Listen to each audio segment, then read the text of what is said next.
രണ്ടുപേരും കൂടി അടുത്തിട്ട് അവർ എന്നെ പൊതുശത്രുവായിട്ട് എടുക്കും. സൈക്കോളജിക്കൽ മൂവ്മെൻ്റാണ്. എന്താണ് സംഭവിക്കുന്നത്? എന്താണ്? വീണ്ടും വൈരാഗ്യം, വിദ്വേഷവും നാശമാണ് വിളമ്പുന്നത്. നാശത്തിൻ്റെ ഫലമാണ് കൈപ്പറ്റുന്നത്. സൈക്കോളജിക്കൽ മൂവ്മെൻറ്റാണ്. ഇതൊക്കെ മോട്ടിവേഷണൽ ടോക്കേഴ്സ് പുറത്തു കൊടുക്കുന്ന സംഭവമാണ്. അങ്ങനെയല്ല.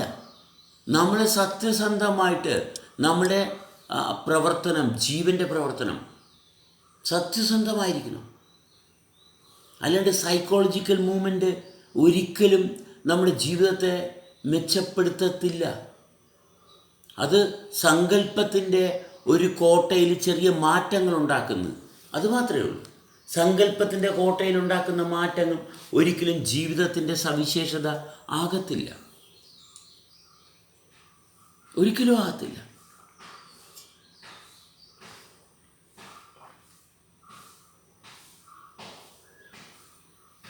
അതുകൊണ്ട് സൈക്കോളജിക്കൽ മൂവ്മെൻ്റ് ഒന്നും വേണ്ട.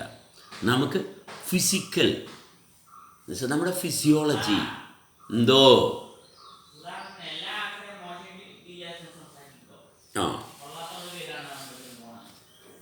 നമ്മുടെ ഫിസിക്കാലിറ്റി, ആ ഫിസിക്കൽ മൂവ്മെൻറ്റ് നിന്നാണ് നമുക്ക് എല്ലാ അനുഭവങ്ങളും ഉണർന്നു വരുന്നത്. നമ്മുടെ ഫിസിക്കൽ എന്തോ ഓക്കെ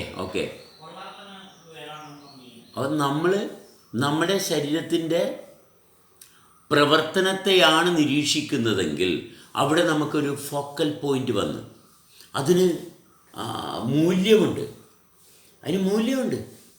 കാരണം അതവിടെ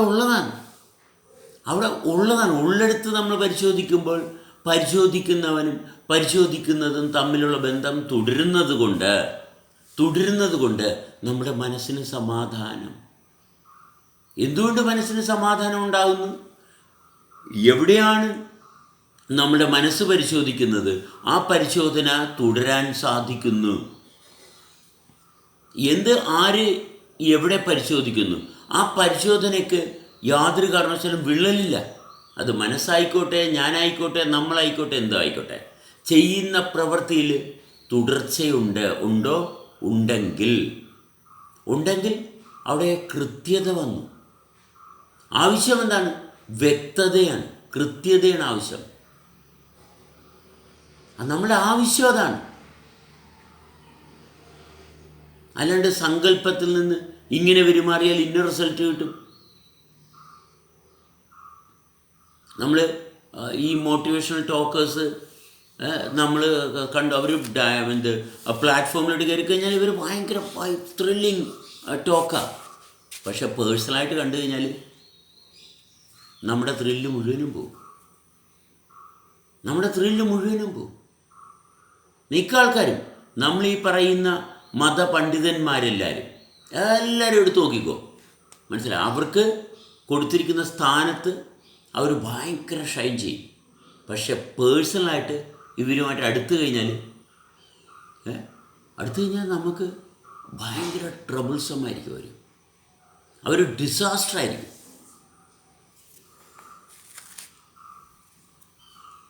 ഈ മതപണ്ഡിതന്മാരെ ഒന്നും നമ്മൾ എതിർക്കരുതെന്ന് പറയും. ഒരിക്കലും മതപണ്ഡിതന്മാരെ എതിർക്കരുത്.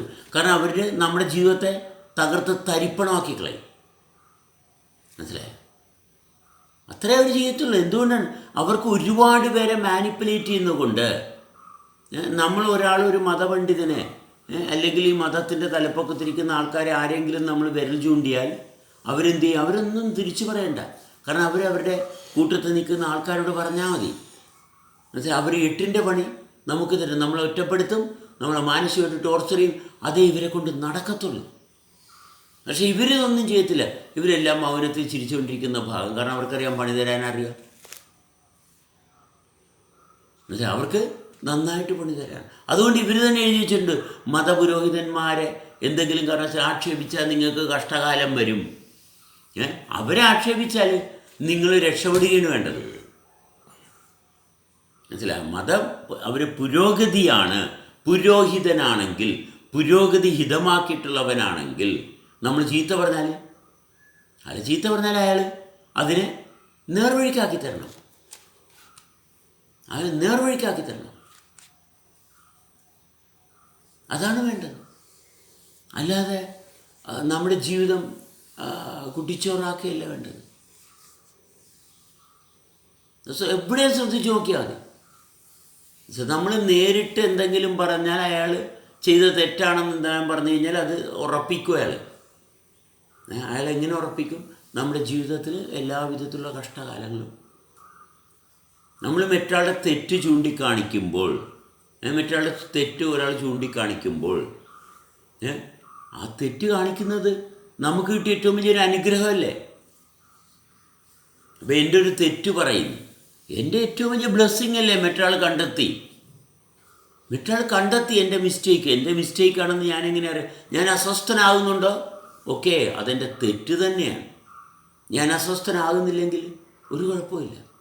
പറഞ്ഞ ആൾക്കും കുഴപ്പമില്ല, എനിക്കും കുഴപ്പമില്ല. ഞാൻ അസ്വസ്ഥനാകുന്നുണ്ടെങ്കിൽ അസ്വസ്ഥതയാണ് തെറ്റ്. അത്രയും കാര്യം മാത്രം നോക്കിയാൽ. അസ്വസ്ഥതയുടെ ചെറിയൊരു കാമ്പ് എൻ്റെ ഉള്ളിൽ ഉണ്ടെങ്കിൽ പരിശോധിക്കുക, ഇതെങ്ങനെ എൻ്റെ ഉള്ളിൽ വന്നു? ഇതാരെ കൊണ്ടുവന്നിട്ടു? എൻ്റെ ഉള്ളിൽ അസ്വസ്ഥത ഇല്ലാതെ. അതാണ് ടച്ച്, സ്പർശനം.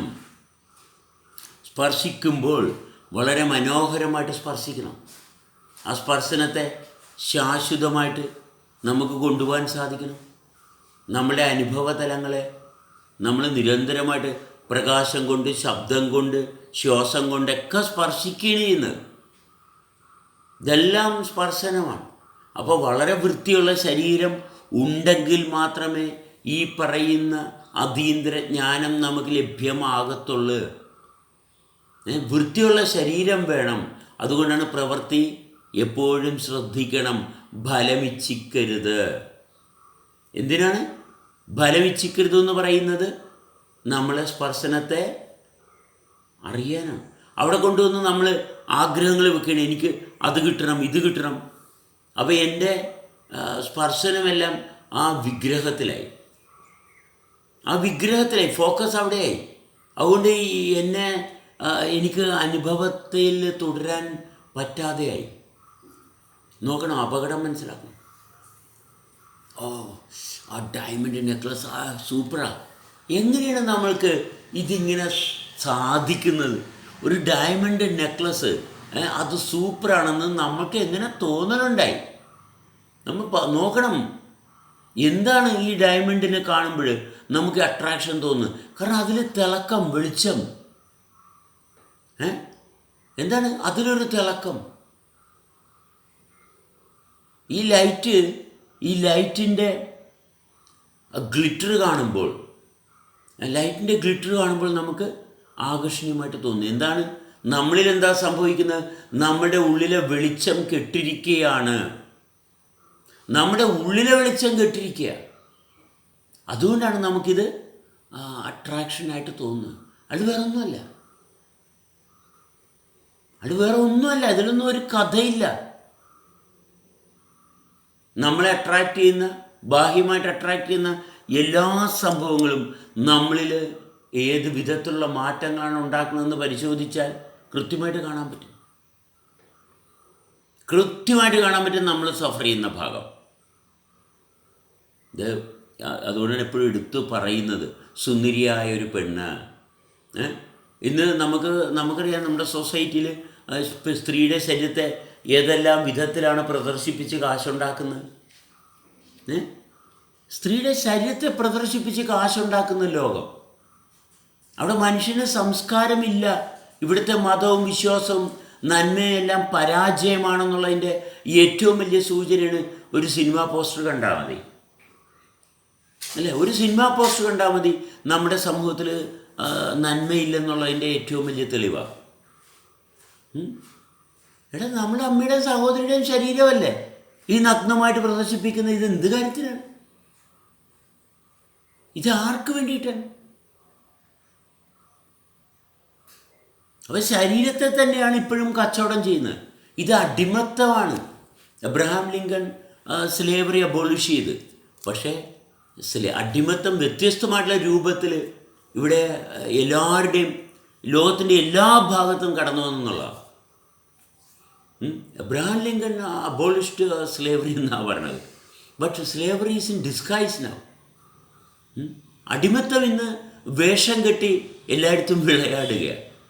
ഏത് രൂപത്തിലാണ് ആ അടിമയായിരിക്കുന്നതെന്ന് ആർക്കും പിടികിട്ടാണ്ടായി. ആർക്കും അതുകൊണ്ട് അതിനകത്ത് നിന്ന് മോചിപ്പിക്കാനുള്ള യാതൊരു വഴിയുമില്ല. മനുഷ്യന് അടിമകളായിപ്പോയി. എന്തിൻ്റെ അടിമയാണെന്ന് പോലും ഒരു പിടുത്തവുമില്ല. അതുകൊണ്ടല്ലേ രാജ്യങ്ങൾ തമ്മിൽ യുദ്ധത്തിന് എപ്പോഴും ഒരുങ്ങിക്കൊണ്ടിരിക്കുന്നത്. എപ്പോഴും സ്പാർക്കാണ്.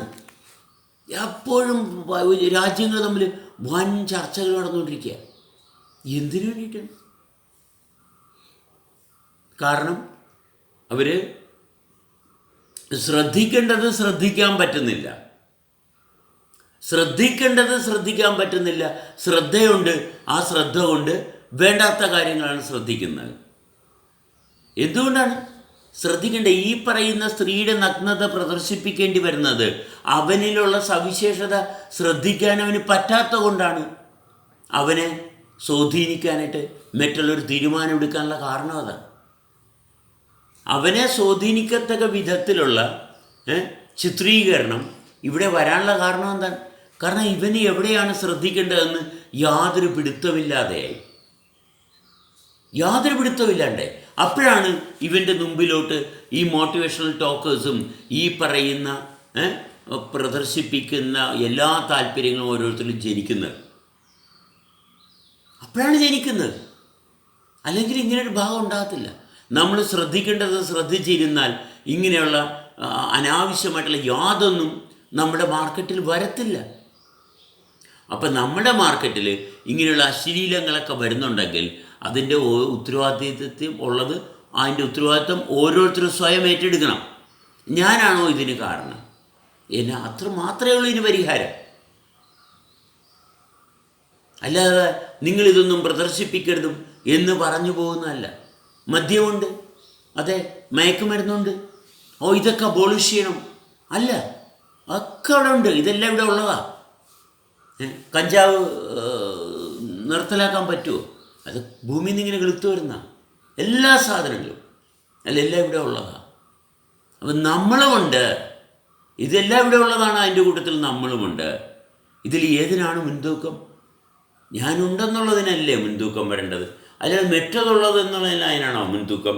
ഇത് മെറ്റതുണ്ട്, അതിനെ വേട്ടയാടാനായിട്ട് ഓടുക.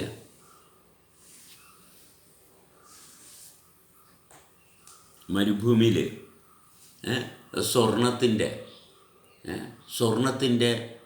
സാന്നിധ്യം കണ്ട്, മരുഭൂമിയിൽ സ്വർണത്തിൻ്റെ സാന്നിധ്യം കണ്ട് ഒരു അവിടെ സ്വർണത്തിൻ്റെ ഒരു ഭാഗം ഇങ്ങനെ ഇരിക്കുന്നു. അവിടെ കുഴിച്ചെടുക്കാൻ നോക്കുമ്പോഴെന്താണ്? ഇത് ഭയങ്കര വലിയ സ്വർണത്തിൻ്റെ ഒരു പാറയാണ്. പോകാൻ പറ്റുന്നില്ല. നോക്കണം, അവിടെ കിടന്ന് വെള്ളം കുടിക്കാതെ ചത്തുപോവുകയാണ് മനുഷ്യൻ. ഇത് തന്നെയാണ് എല്ലായിടത്തും സംഭവിക്കുന്നത്. ഇനി മരുഭൂമിയിലും പോകേണ്ട, സ്വർണവും വേണ്ട, വീട്ടിലിരുന്ന് വെള്ളം കുടിക്കാതെ ചത്തുകൊണ്ടിരിക്കുക എല്ലാവരും. ശ്രദ്ധിച്ചു നോക്കിയാൽ കാണാം. ആഗ്രഹങ്ങളുണ്ട്, ആഗ്രഹങ്ങൾ മല പോലെ നിൽക്കുകയാണ്. എൻ്റെ തൊട്ടടുത്താണ് എൻ്റെ ആഗ്രഹങ്ങളെല്ലാം നിൽക്കുന്നത്. എൻ്റെ തൊട്ടടുത്താണ് എൻ്റെ ആഗ്രഹങ്ങളെല്ലാം. ഞാനതിൻ്റെ അടിമയായി. വെള്ളവും ആഹാരവും ഒന്നും മര്യാദക്ക് കഴിക്കാതെ എൻ്റെ ആഗ്രഹത്തിൻ്റെ മുന്നിൽ ഞാൻ വീണ് മരിച്ചു പോവുകയാണ്. അതാണ് മനുഷ്യർ ചെയ്തുകൊണ്ടിരിക്കുന്നത്, അല്ലാണ്ട് വേറൊന്നുമല്ല.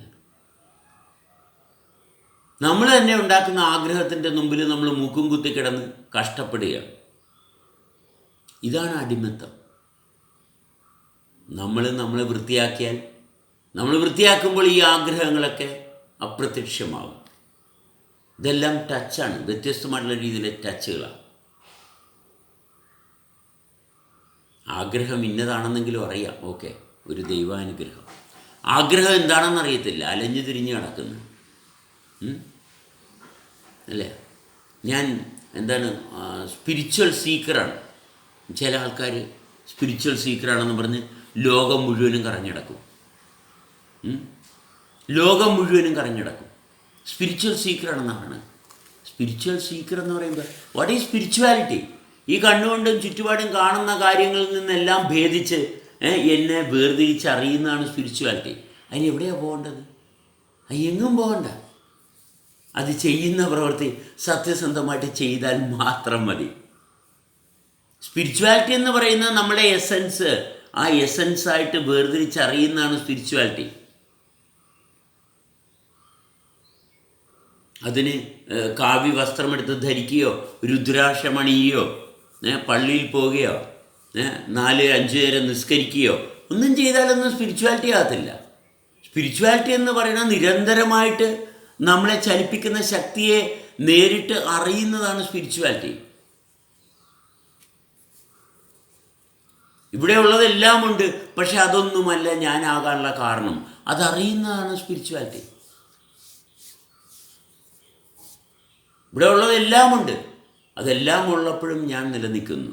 അത് എന്തുകൊണ്ട് നിലനിൽക്കുന്നു? ഇതൊന്നും ഉള്ളത് കൊണ്ടല്ല. അത് ഞാൻ ഉണ്ടാകാനുള്ള കാരണം എന്താണെന്ന് സസൂക്ഷ്മം അനുഭവത്തിൽ അറിയുന്നതാണ് സ്പിരിച്വാലിറ്റി. ഇതിന് എവിഡൻസ് എന്താണ്? അത് എനിക്ക് മാത്രമാണ്. അത് എനിക്ക് മാത്രം അധികാരപ്പെട്ടതാണ്. കാരണം എൻ്റെ അന്വേഷണത്തിലാണ് ഞാൻ കണ്ടെത്തിയത്. അത് മറ്റൊരാൾ അന്വേഷിച്ചാലേ കണ്ടെത്തുള്ളൂ. അത് അവൻ്റെ ജോലിയാണ്.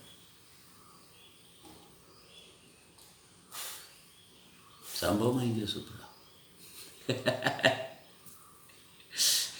ജീവിതം എങ്ങനെ പരിശോധിച്ചാലും, ഹരിച്ചാലും ഗുണിച്ചാലും, അതിൻ്റെ ഫ്രാക്ഷൻ എടുത്താലും, ഏത് ഭാഗം ജീവിതത്തിൻ്റെ എടുത്താലും അതിമനോഹരമാണ്. ജീവിതത്തിൻ്റെ ഭാഗമാണെങ്കിൽ അതിൽ വളരെ വ്യക്തമായിട്ടുള്ള വൃത്തിയായിട്ടുള്ള എല്ലാ സംസ്കാരങ്ങളും എല്ലാ താല്പര്യങ്ങളും ജീവിതത്തിൽ നിന്ന് തെളിഞ്ഞു വരും. ജീവിതമല്ലാത്ത വേറെ എങ്ങോട്ട് നോക്കിയാലും ദുരന്തം മാത്രമേ ഉണ്ടാകത്തുള്ളൂ. എത്ര കാലമായി ഞാൻ ആത്മീയതയ്ക്ക് വേണ്ടിയിട്ട് പരിശ്രമിക്കുന്നു, പക്ഷെ പരിശ്രമിക്കുന്ന സ്ഥലം തെറ്റാണ്. അത് മാത്രമേ ഉള്ളൂ മിസ്റ്റേക്ക്. നേരെ തിരിഞ്ഞാൽ ആഹാ, അത്രയേ ഉള്ളൂ കാര്യം. ലോകത്തിൻ്റെ എല്ലാ ഭാഗത്തും കറങ്ങി നടന്നു. ഞാൻ ഹിമാലയത്തിൽ പോയി, ഞാൻ ആഫ്രിക്കയിൽ പോയി, ഞാൻ അവിടെ പോയി, ഇവിടെ പോയി. എന്തിനു വേണ്ടിയിട്ട്? എന്നെ നന്നായിട്ടറിയാൻ. ഞാൻ എന്നെയല്ലേ പരിശോധിക്കേണ്ടത്?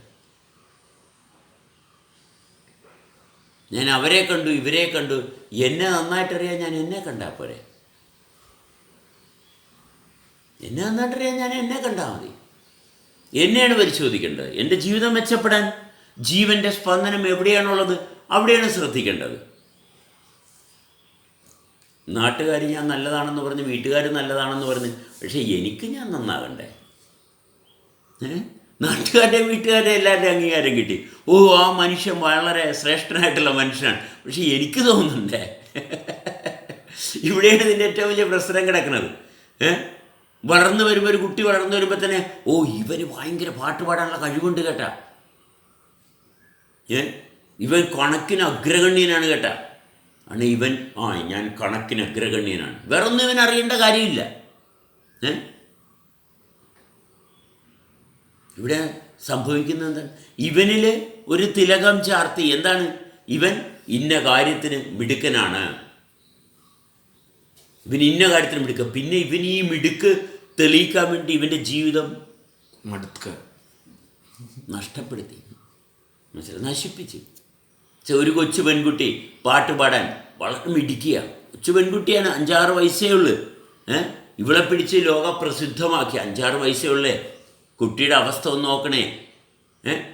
5-6 വയസ്സുള്ള ഒരു കൊച്ചുകുട്ടിയെ ലോകത്തിൻ്റെ മുന്നിലോട്ട് എടുത്തു വെച്ച് കൊടുത്തു. കുട്ടിക്ക് മനുഷ്യൻ്റെ ശ്രദ്ധ മുഴുവനും.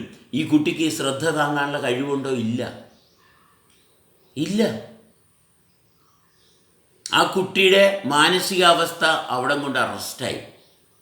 ആ കുട്ടി വളരട്ടെ. ആ കുട്ടി വീട്ടിൽ മാതാപിതാക്കളുടെ കൂട്ടത്തിൽ വളരുക മാത്രമാണ് വേണ്ടത്. പാടാനുള്ള കഴിവുണ്ട്, അല്ലെങ്കിൽ ആടാനുള്ള കഴിവുണ്ട്. പക്ഷെ 12-13 വയസ്സ് കഴിയട്ടെ, ശരീരം ദൃഢമാകട്ടെ.